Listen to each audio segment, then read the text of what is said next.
ketika orang diberikan ujian oleh Allah Subhanahu wa Ta'ala itu, maka manusia itu ada dua tipe. Ada manusia yang berkeluh kesah dengan ujian, ada manusia yang bersabar atas ujian. Dan orang yang bersabar ini juga bermacam-macam bentuknya. Ada yang sabar dengan pasrah, ada yang sabar justru dengan memperbaiki diri. Dia bersabar sambil memperbaiki dirinya, karena dia sadar tidak ada masalah yang menimpanya kecuali ada yang salah dalam dirinya. Tidak ada musibah yang menimpa dia kecuali ada sesuatu yang dia lakukan yang mungkin bukan kebaikan, yang mungkin dosa. Sehingga selain bersabar, sembari bersabar dia mencoba untuk mengevaluasi, memperbaiki diri. Dan ini adalah model orang yang sabar yang paling baik. Sedangkan yang mengeluh juga macam-macam. Ada yang mengeluhkan masalah, ada yang mencari kambing hitam, menyalahkan temannya. Kayak misalnya dia gak lulus satu mata kuliah atau nilainya jelek, dia nyalahin teman kos-kosannya gara-gara teman kos-kosannya ngajak dia main terus misalnya. Padahal itu kan pilihan ya, dia bisa menerima, bisa menolak. Bisa nyalahin mantannya, nih gara-gara saya diputusin, saya nilainya jadi jelek. Ya salah juga sih. Nah ini kan bentuk-bentuk keluhan nih. Ada yang menyalahkan, sampai tingkat keluhan yang paling parah itu menyalahkan takdir, menyalahkan Allah. Ya Allah kenapa saya, apa maunya engkau, dan seterusnya dan seterusnya. Nah malam ini kita akan bahas angle orang yang ketika diuji oleh Allah bersabar, dan juga sambil bersabar dia mencoba untuk memperbaiki diri. Dan ini adalah cara yang paling baik dalam menyikapi suatu musibah atau masalah. Cara yang paling elegan dan cara yang paling bijak, cara yang paling disukai Allah ketika kita mendapatkan masalah itu justru kita mencari tahu apa salah kita. Walaupun masalahnya bukan dengan keadaan. Kalau menyalahkan keadaan kan susah. Masalahnya kadang dengan orang lain. Orang mencela kita, orang berkata-kata tidak baik kepada kita. Ya memang salah dia, tapi tidak akan menimpa ucapan itu kepada kita kecuali memang ada sesuatu yang terjadi dalam diri kita. Ada sesuatu dosa yang pernah kita lakukan. Nah ini namanya belajar bersabar sambil mengevaluasi diri. Bahasa fikihnya muhasabah diri. Menghitung-hitung apa kesalahan dalam diri kita. Nah, kita akan bahas tentang ini, gimana caranya kita menghadapi masalah, menghadapi satu musibah, menghadapi satu kejadian yang tidak enak dengan sabar, tapi nggak sekedar pasif, nggak sekedar mengatakan innalillah wa inna ilaihi rajiun, nggak hanya sekedar mengatakan hasbiyallah wa ni'mal wakil, nggak hanya sekedar merasa ini adalah cara Allah untuk menaikkan derajat saya. Kadang kalau hanya kegeeran kayak gini nih, kita jadi nggak pernah menjadi lebih baik. Kan ada orang ketika diuji oleh Allah, boleh sih merasa bahwa ini cara Allah menaikkan derajat saya. Tapi kalau hanya kayak gini doang, rasa-rasanya kita terlalu kegeeran. Dan kalau terlalu kegeeran, kita nggak punya dorongan untuk memperbaiki diri. Kalau saya lebih suka angle-nya, kalau orang lain yang kena musibah, kita bilang itu untuk mengangkat derajat dia. Kalau kita yang kena musibah, kita bilang ini karena dosa-dosa saya. Angle kayak gitu tuh lebih enak, lebih produktif. Daripada dibalik, giliran kita yang kena musibah, kita bilang emang Allah tuh yang pengen mengangkat derajat saya, makanya dikasih musibah. Agak GR ya. Giliran orang lain kena musibah, lo sih banyak dosa. Nah ini nih, sering ada judgement kalau orang lain. Coba dibalik, judgementnya ke diri sendiri, ke orang lain tuh husnuzon. Ini lebih enak nih. Makanya hadis-hadis penyebab terjadinya musibah itu kan banyak. Coba kita pilih beberapa hadis, satu kita berikan untuk menilai orang lain, yang lain kita ambil untuk menilai diri kita. Nah ini beda nih standarnya. Kayak tadi, kalau orang lain yang kena musibah, kita husnuzon, Allah lagi pengen dekat sama dia. Kita husnuzon, Allah pengen menggugurkan dosa-dosa dia. Kita husnuzon, Allah pengen mengangkat derajat dia. Kita husnuzon, emang orang yang paling dicintai Allah tuh biasanya dikasih banyak ujian. Gitu husnuzonnya. Kalau orang lain yang kena masalah atau musibah, jangan tuh kan. Saya bilang juga apa, tuh gara-gara dia dulu zalim sama saya, sekarang dibalas sama Allah. Jangan gitu. Jangan kegeeran bahwa itu kayak karma ya. Gara-gara dia pernah nyakitin kita, sekarang dibalas sama Allah. Belum tentu juga kayak gitu. Kegeeran kita tuh kadang-kadang bikin kita jadi nggak pernah belajar. Merasa udah baik, walaupun dalam kondisi yang paling sulit juga merasa udah baik. Begitu dikasih musibah, wah Allah kangen sama saya nih. Harusnya ke orang lain kayak gitu tuh. Begitu dikasih musibah, wah Allah pengen menghapus dosa-dosa saya. Bagus, nggak salah. Cuman kalau keseringan, ini namanya GR. Nggak tahu proporsional nggak kalau kayak gini terus. Harusnya jangan hanya ini, diutuhkan juga dengan satu angle lain, yaitu angle, oh saya ada salah, oh saya ada dosa, oh saya ada yang keliru. Makanya datang musibah itu tidak akan terjadi musibah kepada saya kecuali karena kesalahan saya sendiri. Kan hadis qudsinya kayak gitu. Hadis qudsi kalimat salah satu dari kalimat hadis qudsi yang panjang. Hadisnya itu panjang banget, 1 halaman. Salah satu kalimatnya tuh Allah bilang, hadis qudsi itu kan Allah yang ngomong ya. Cuman captionnya dari Nabi.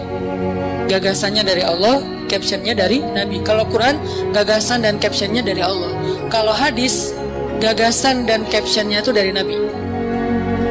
Nah, Allah bilang, kalau kalian dapat masalah, kalau kalian dapat nikmat, janganlah kalian memuji kecuali aku. Kalau kalian mendapatkan musibah, janganlah kalian menyalahkan kecuali diri kalian sendiri. Jadi kalau kita dapat nikmat, jangan muji diri. Gua emang ya gini lah. Kita sering kalau ke diri itu yang enak-enak aja diambil. Kalau misalnya orang lain, itu mah kebetulan doang misalnya. Kalau giliran kita, ya ini memang saya emang kayak gini orangnya, bukan sombong ya. Nah ini artinya kita terlalu sering kegeeran. Kalau kita dapat nikmat, yang dipuji adalah Allah. Makanya kalimat yang paling Allah suka itu Alhamdulillah.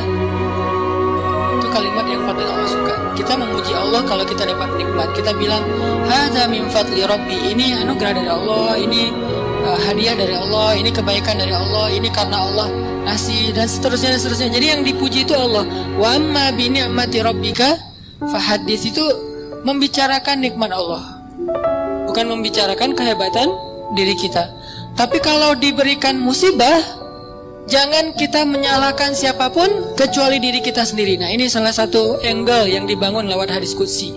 Walaupun kadang bisa kita secara realistis melihat kesalahan orang lain. Untuk apa? Bukan untuk mengkambing hitamkan dia. Kalau emang dia salah, bukan untuk mengkambing hitamkan. Untuk apa? Untuk menghindar, untuk waspada, jangan sampai kita jadi korban dia lagi untuk kesekian kalinya. Kayak ada orang yang zalim, gara-gara kezaliman dia akhirnya kita kena batunya nih. Ada orang yang dalam satu tim misalnya nggak jujur, akhirnya kita kehilangan satu proyek, satu usaha kita tuh bangkrut gara-gara dia nggak jujur. Memang dia yang salah. Salah satu yang salah itu adalah dia. Dan kita akui bahwa itu kesalahan dia, tapi bukan untuk mengkambing hitamkan dia.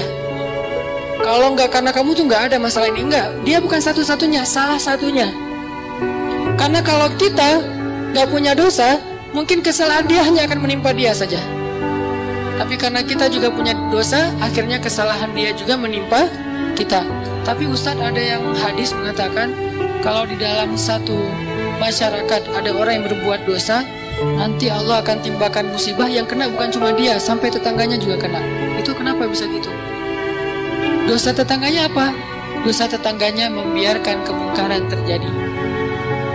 Kesalahan masyarakatnya adalah membiarkan dosa itu tanpa ada orang yang mau memperbaikinya. Itu kesalahan masyarakat. Jadi pesan moral dalam hadis itu bukan orang yang gak salah terus kena juga, bukan. Orang yang gak salah itu kena gara-gara mereka membiarkan kemungkaran itu terjadi. Kalau ada usaha dakwah, Allah gak akan menimpakan. Kalau ada nabi, kalau ada dai, kalau ada ulama yang berdakwah untuk mencegah kemungkaran di situ, maka Allah tidak akan menimpakan musibah. Ada yang sabar justru dengan memperbaiki diri. Dia bersabar sambil memperbaiki dirinya, karena dia sadar tidak ada masalah yang menimpanya kecuali ada yang salah dalam dirinya. Tidak ada musibah yang menimpa dia kecuali ada sesuatu yang dia lakukan yang mungkin bukan kebaikan, yang mungkin dosa. Sehingga selain bersabar, sembari bersabar dia mencoba untuk mengevaluasi, memperbaiki diri. Dan ini adalah model orang yang sabar yang paling baik.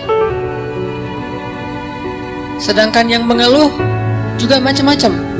Ada yang mengeluhkan masalah, ada yang mencari kambing hitam, menyalahkan temannya. Kayak misalnya dia gak lulus satu mata kuliah atau nilainya jelek, dia nyalahin teman kos-kosannya gara-gara teman kos-kosannya ngajak dia main terus misalnya. Padahal itu kan pilihan ya, dia bisa menerima, bisa menolak. Bisa nyalahin mantannya, ini gara-gara saya diputusin, saya nilainya jadi jelek. Ya salah juga sih. Nah ini kan bentuk-bentuk keluhan nih. Ada yang menyalahkan, sampai tingkat keluhan yang paling parah itu menyalahkan takdir, menyalahkan Allah. Ya Allah kenapa saya, apa maunya engkau, dan seterusnya dan seterusnya. Nah malam ini kita akan bahas angle orang yang ketika diuji oleh Allah bersabar, dan juga sambil bersabar dia mencoba untuk memperbaiki diri. Dan ini adalah cara yang paling baik dalam menyikapi suatu musibah atau masalah. Cara yang paling elegan dan cara yang paling bijak, cara yang paling disukai Allah ketika kita mendapatkan masalah itu justru kita mencari tahu apa salah kita. Walaupun masalahnya bukan dengan keadaan. Kalau menyalahkan keadaan kan susah. Masalahnya kadang dengan orang lain. Orang mencela kita, orang berkata-kata tidak baik kepada kita. Ya memang salah dia, tapi tidak akan menimpa ucapan itu kepada kita kecuali memang ada sesuatu yang terjadi dalam diri kita. Ada sesuatu dosa yang pernah kita lakukan. Nah ini namanya belajar bersabar sambil mengevaluasi diri. Bahasa fikihnya muhasabah diri.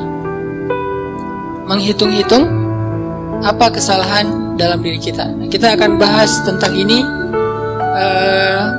Gimana caranya kita menghadapi masalah, menghadapi satu musibah, menghadapi satu kejadian yang tidak enak dengan sabar, tapi nggak sekedar pasif, nggak sekedar mengatakan innalillah wa inna ilaihi rajiun, nggak hanya sekedar mengatakan hasbiyallah wa ni'mal wakil, nggak hanya sekedar merasa ini adalah cara Allah untuk menaikkan derajat saya.